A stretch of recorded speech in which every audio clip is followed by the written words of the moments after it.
I thank Debbie for reading the opening, that Ruth chapter 1. That's a long verse, and it's got some difficult names in there, but she did her best, and I appreciate that. And that was a challenge. But in 2024, I will be going to my 40th high school reunion. Since graduating from high school, I have very rarely ever returned to my hometown in Wisconsin. This is because I've actually moved around the country quite a bit. I've been in Oregon, I've been in Alaska, I've been in Montana and Washington. There's one exception, and that is my childhood friend who actually stood up in our wedding, and then I was able to officiate his wedding. We still stay in contact to some degree, although lately I've lost his number, but I did see him last Thanksgiving. But I'm excited about attending my upcoming reunion. It'll be fun to see the classmates I haven't seen for 4 decades. But my big fear is that I'll have a difficult time recognizing and putting names to faces. And these kids that were so familiar to me, and we spent a lot of time together through all my elementary and even high school years. I guess that's what happened when the years go by, right? We remain recognizable to ourselves and adamantly proclaim we've hardly changed a bit, but that's from our perspective. Right? We're constantly with ourselves, so we don't detect the subtle changes that inevitably transform our physical features over the years. But what about those who haven't seen us for such a very long time?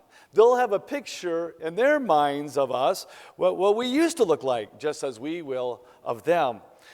Will they readily recognize us, or will they perform these mental gymnastics trying to figure out, now, I think I remember you from algebra class?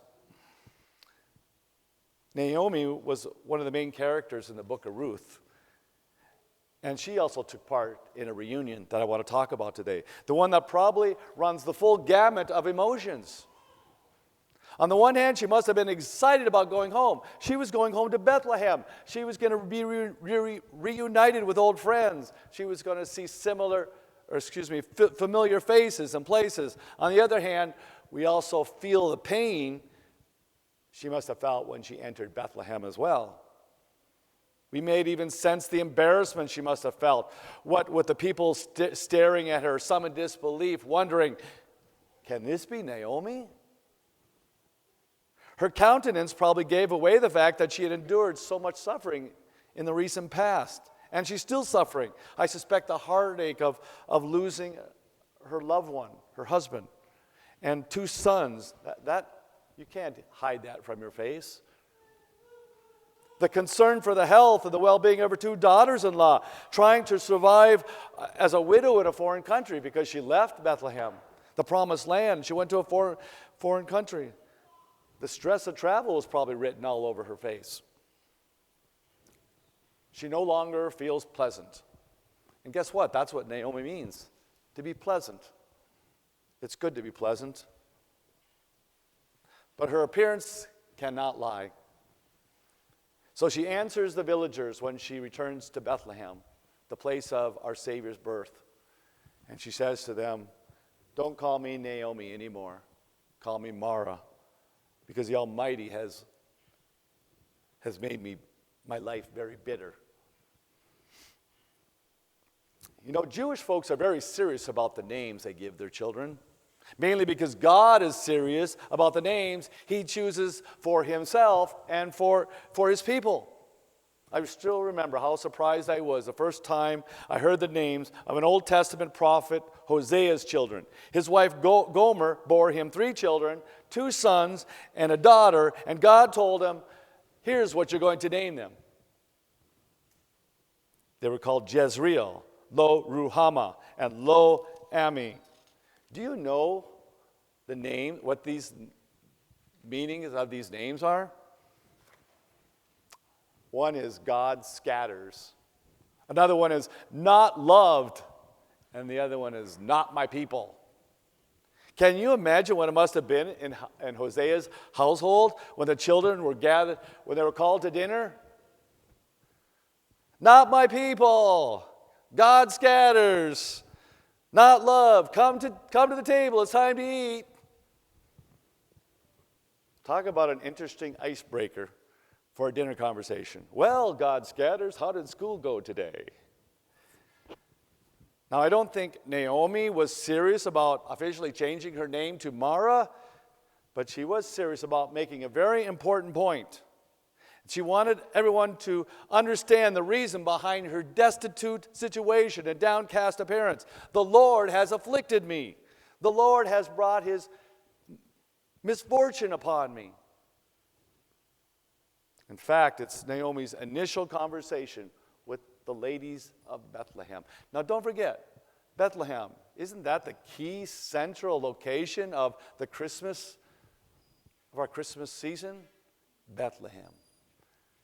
What a wonderful, beautiful, starlit village.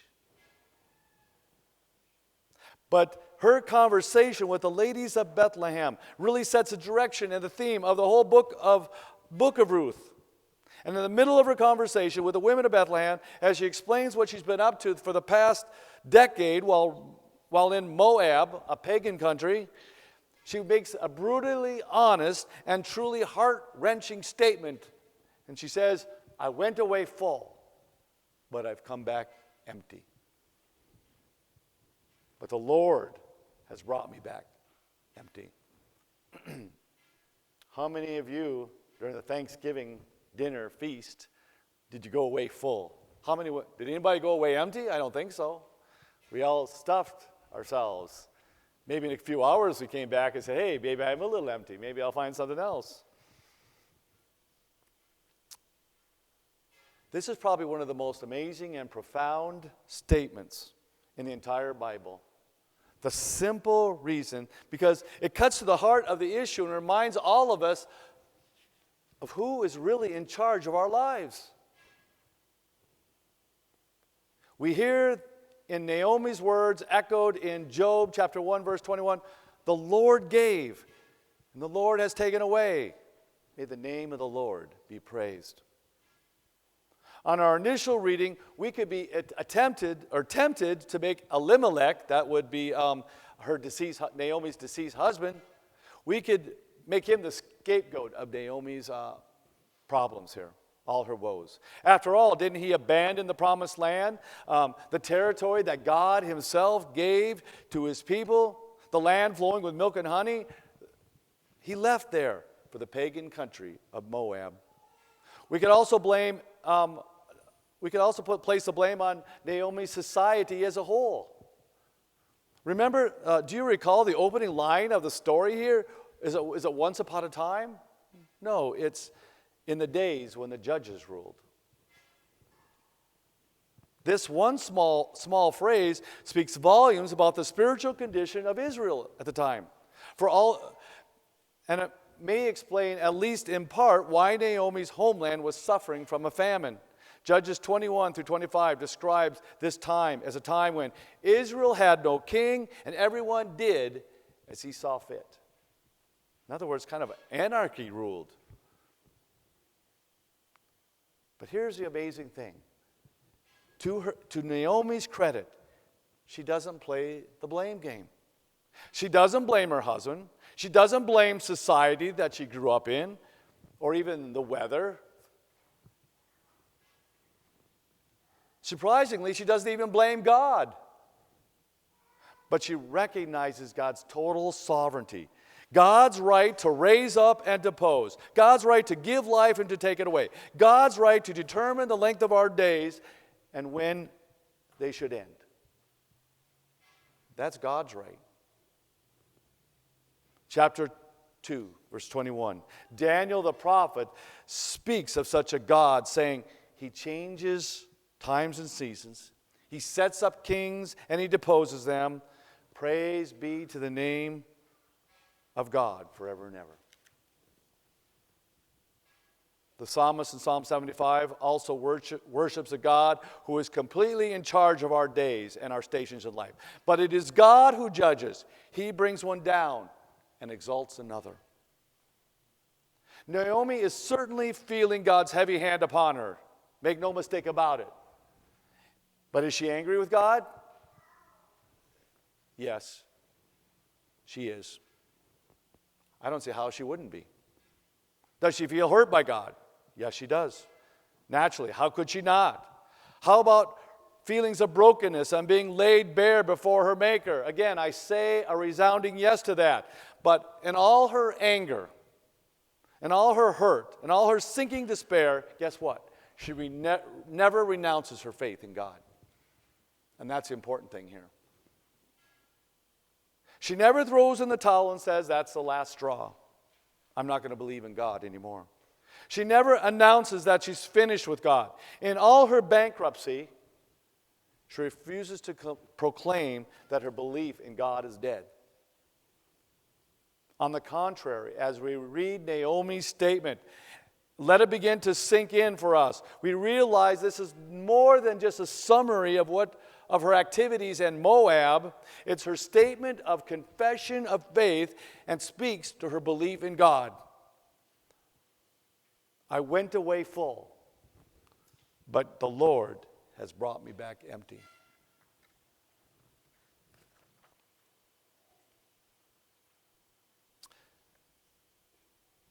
Notice that she uses the term Lord, which when translated back to the Hebrew means I am, or Yahweh. The most respected, the most honored, the most revered personal name for God, the name God gave himself. Even when he first revealed himself to Moses in the burning bush, the name of God was I am, Yahweh. When Moses finally mustered up the courage to ask God, whom shall I say has sent me? Well, what shall I call you when they ask me who sent me? What shall I say? God responded, I am has sent me to you. This is my name forever, the name by which I am remembered from generation to generation. So here we find Naomi, just a couple of generations actually removed from Moses. We know that this because Boaz, her soon-to-be new son-in-law, is the son of Rahab. Remember Rahab, who hid the Israelite spies when they first came to Jericho? We witnessed Naomi honoring God by his preferred name, despite all the trials and the tribulations that God has allowed her to go through. This fact alone should give us pause and challenge our own personal faith at the deepest level, really. It should cause us all to ask the all-important question, will we continue to honor the great I am when the hardships, when the trials, when the persecutions enter our lives? Or will we turn our backs on God, believing in him no longer, believing that he no longer deserves our honor, our love, our respect? That's a question we've got to ask ourselves. We see Naomi's answer and are reminded of what Paul writes in 2 Corinthians chapter 4, verse 8, concerning his own experience with trouble and persecution and the hardships that entered his life. He says, we are hard-pressed on every side, but not crushed. Perplexed, but not in despair. Persecuted, but not abandoned. Struck down, but not destroyed. We always carry around the death of Jesus, so that the life of Jesus may also be revealed in our body. So Naomi shares her confession of faith by referring to her God as I am, or Yahweh. But she also refers to God as Shaddai. When we read Naomi's words, the Almighty has brought misfortune on me, we can translate Almighty to mean Shaddai. The term might be familiar to some of you, especially it's appropriate for this Sunday as we kind of went retro with our choruses here. Remember Amy Grant, one of the first contemporary Christian singers who sang a song entitled El Shaddai? But while Amy Grant may have simply used the term because it sounded novel to our English ears, Naomi used it to speak of God's irresistible and unyielding power. In other words, when God determined the bitterness should enter Naomi's life, there was no alternative. There was no other possibility. It is a done deal. because God said it was going to happen. Nothing or nobody can thwart the powerful hand of God. In this name for God, we hear the words of their prophet Isaiah. For the Lord Almighty, Shaddai, has purposed, and who can thwart him? His hand is stretched out. Who can turn it back? The bottom line in all this is that God's power and his person is inextricably linked to Naomi's life, whether she likes it or not. And that's true with us.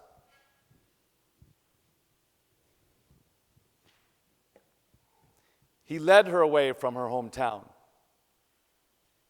He led her away and so they could escape a famine, to preserve her life and feed her family. And to some folks, leaving the promised land, that is simply out of the question. That's a non-starter. A lot of Jewish folks, they could not probably even imagine or conceive the idea of living somewhere else besides Israel. But the amazing thing is, we soon learn that the God of the Bible, whom we choose to serve, is not confined by national boundaries. He can be worshipped in Moab just as easily as he can be worshipped in Bethlehem. He is a God of no boundaries. And this is a big reason why Naomi has no problem insisting that one of her daughter-in-laws go back to her home country rather than return to her with Bethlehem. She is confident that her God without borders, will go with them. And she blesses them accordingly. May Yahweh show you kindness, she says. May Yahweh grant that each of you will find rest in the home of another husband. Let us never forget the words directed to the woman at the well in the New Testament, that as Jesus responds to her question as to where can a person worship? Believe me, woman, Jesus says, a time is coming when you will worship the Father neither on this mountain nor in Jerusalem. A time is coming and has now come when true worshipers will worship the Father in spirit and in truth, for they are the kind of worshipers the Father seeks.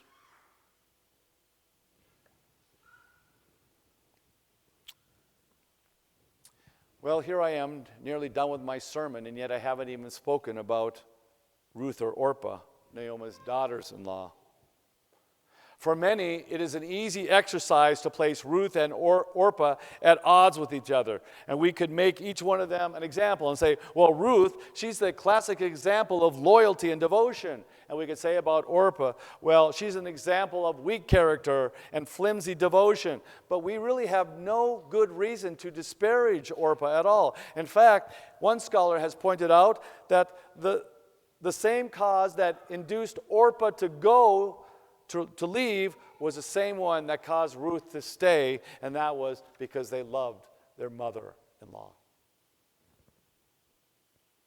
Orpah displayed submissive obedience to her mother-in-law. She accepted Naomi's counsel, and in so doing, honored and loved her mother-in-law. This is a good reminder to all of us that obedience is a virtue never to be censored or overlooked. After all, the Lord himself said, obedience is better than sacrifice. And John records Jesus saying, if anyone loves me, he will obey my teaching.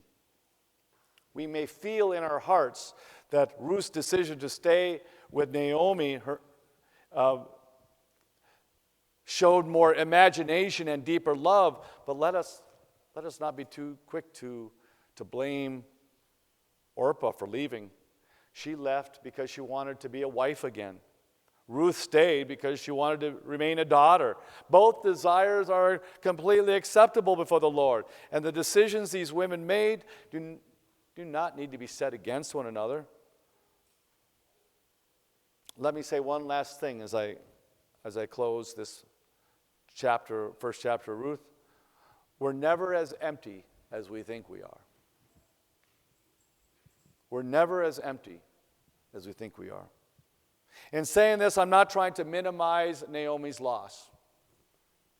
Losing 3 family members in a brief span of time would be completely devastating, no doubt about it.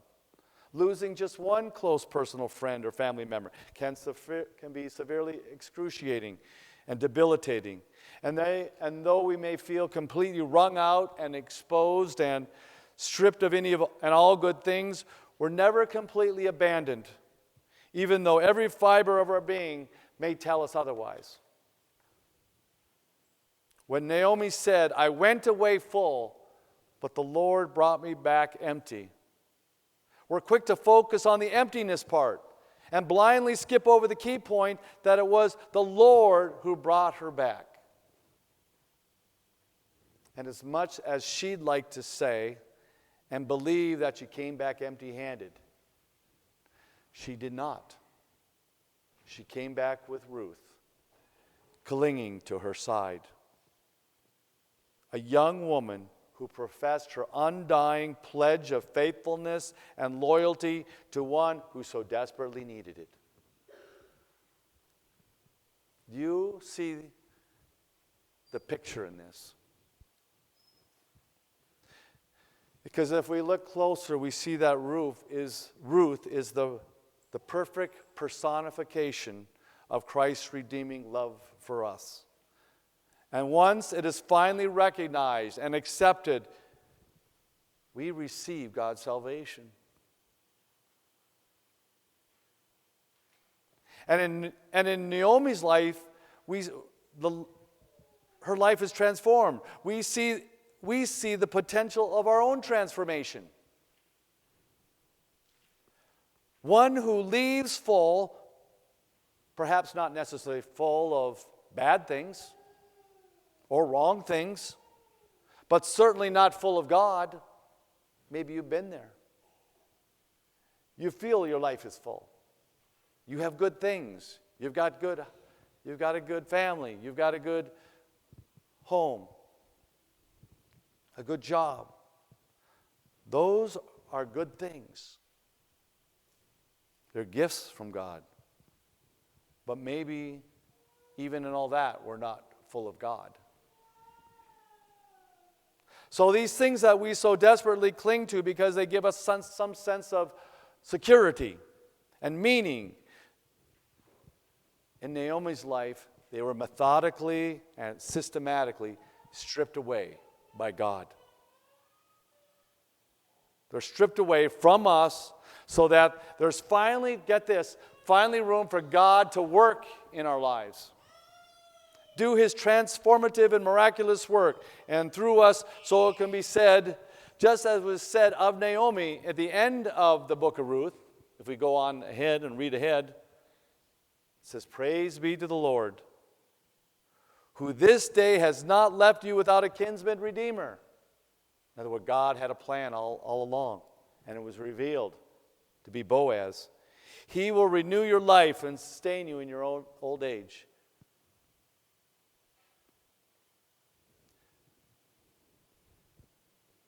Emptiness never needs to be the final chapter of our book, of our life. Emptiness can be our beginning. That can be our morning. Because in our emptiness, we have the opportunity to be filled with God. Paul writes, "For in Christ all the fullness of the deity lives in bodily form." This is who we celebrate and we honor and praise during the Christmas season. The deity lives in bodily form, first in a babe in the manger. And it says, "You have been given the fullness of Christ." So this Christmas, as we enter this Christmas season, let's do this sort of as Naomi did it. We return to Bethlehem, still having faith in a powerful and a sovereign and loving God.